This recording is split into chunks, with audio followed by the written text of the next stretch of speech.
começando mais um Coisa de Gordo aqui com um convidado especial. Mostra aí Vini Rato, que é meu amigo desde os 3 anos de idade e ele tá se interessando pelo canal no YouTube. Então, mostra mais um pouquinho sobre o que você sabe fazer, Vinícius. O quê? O que você sabe fazer da vida? Ele tá sensualizando aqui, velho. Ele mostrou a bunda. Tá ligado que isso vai pra internet, né? Não. Hoje ele me deu um assunto bom pra falar agora. Ele falou sobre o que mesmo? Você sabe? Não foi dentista? Acho que foi. Então, ó, olha o dente dele, velho. Corre.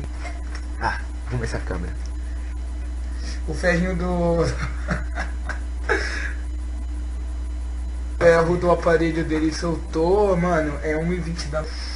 Ai, meu Deus. Tô com muito sono, a gente tá gravando vídeo 1h20 da manhã.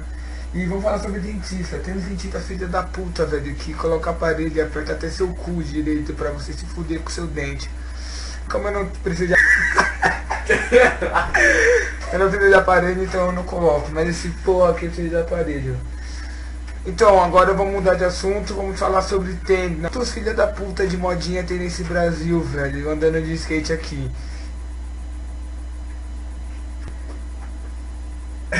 Isso é muito ruim pra população, tem muita gente modinha no Brasil, mas o Brasil segue modinha mesmo. Isso é a vida, né? Essa bicha tá me coxando aqui e eu não sou viado.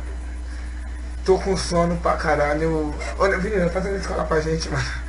Vai fazer um sustagem pizza lá pra gente. Porque tá foda. Então é isso daí, mano. Eu vou fechar o vídeo por aqui. Falou seus viadinhos e viadinhas. Só foi pra desbaratar.